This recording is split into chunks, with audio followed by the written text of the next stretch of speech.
Dois veículos, separados por mais de 3 décadas. Dois momentos que pararam o mundo por razões completamente diferentes. Um deles explodiu diante de milhões de pessoas, ao vivo, em rede nacional. O outro desapareceu no silêncio absoluto, esmagado pela pressão invisível do oceano profundo. Ônibus espacial Challenger, orbitador da frota da NASA. Janeiro de 1986. Estados Unidos da América. Kennedy Space Center, Flórida. Submersível Titan, operado pela Ocean Gate Expeditions. Junho de 2023. Canadá. Oceano Atlântico Norte. Costa de Terra Nova. No vídeo de hoje, Existe algo que conecta essas duas histórias. Algo que não aparece nas imagens. Algo que não é capturado pelas câmeras, mas que estava presente muito antes da tragédia acontecer. Uma decisão. A decisão de seguir em frente, mesmo quando havia sinais claros de que algo estava errado. Este é o ponto onde a engenharia encontra pressão político-econômica, onde a ciência encontra o ego, e onde o erro deixa de ser técnico para se tornar humano. Hoje, você vai entender por que o desastre do Challenger e a implosão do Titan não foram apenas acidentes isolados. Foram eventos construídos ao longo do tempo. Foram escolhas acumuladas. E talvez o mais inquietante de tudo é perceber que essas escolhas não são tão raras quanto gostaríamos de acreditar. Se os sinais estavam todos lá, por que ninguém parou? O caso Challenger. Na noite de 27 de janeiro de 1986, enquanto a maior parte dos Estados Unidos dormia, um grupo de engenheiros permanecia acordado. Não era uma noite comum de trabalho. Não era uma revisão de rotina. Era uma tentativa desesperada de evitar algo muito pior. O problema tinha um nome simples, mas consequências gigantescas. O-rings. Pequenos anéis de vedação feitos de borracha. Componentes discretos, quase invisíveis para quem observa de fora, mas absolutamente essenciais. Eles eram responsáveis por manter as junções dos foguetes seladas e, assim, impedir que gases superaquecidos escapassem durante o lançamento. Sem eles funcionando perfeitamente, todo o sistema se tornava vulnerável. E havia um fator crítico naquela equação: a temperatura.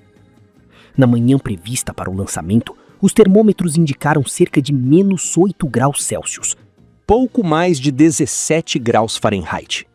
E nessas circunstâncias, essa temperatura é considerada frio extremo.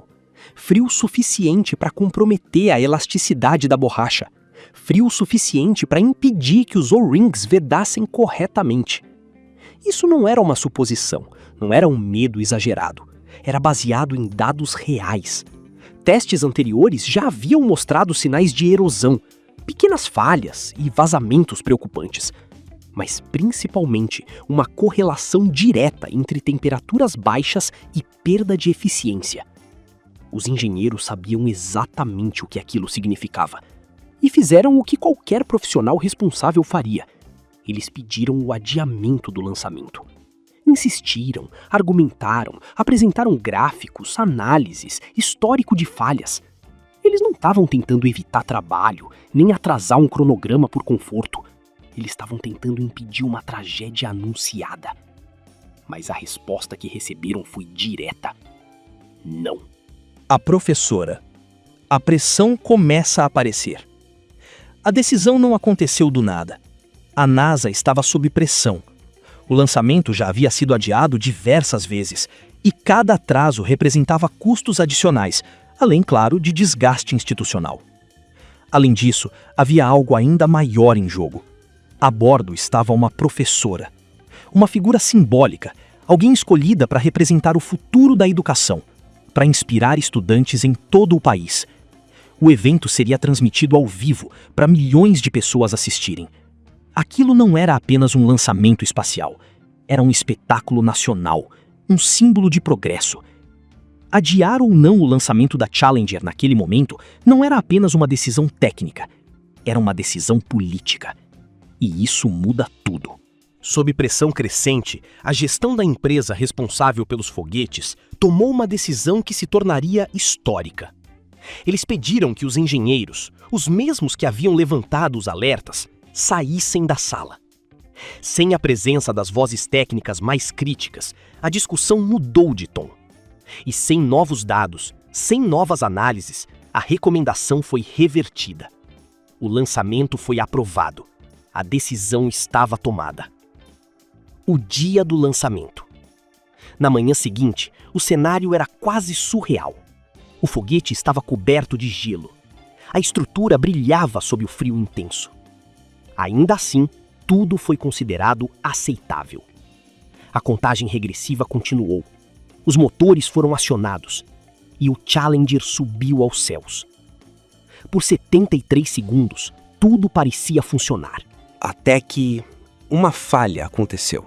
Exatamente onde havia sido prevista como provável de acontecer. Os O-rings não vedaram corretamente. Gases superaquecidos escaparam e, em questão de segundos, a estrutura do foguete foi destruída. O mundo assistiu em choque. O ponto mais importante. O mais perturbador dessa história não é a falha em si. É o fato de que ela era conhecida. Não foi um erro inesperado. Não foi algo impossível de prever.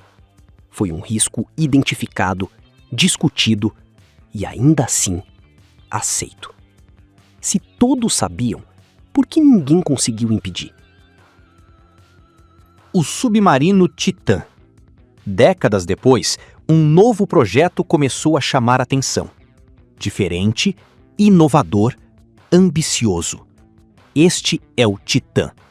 Um submersível criado para levar turistas até um dos locais mais famosos da história, os destroços do Titanic. A proposta parecia fascinante, explorar as profundezas do oceano, oferecendo uma experiência única. Mas havia um detalhe importante. O Titã não seguia os padrões tradicionais de certificação. Era um projeto experimental operando em um contexto comercial. E assim como no caso anterior, os alertas começaram a surgir.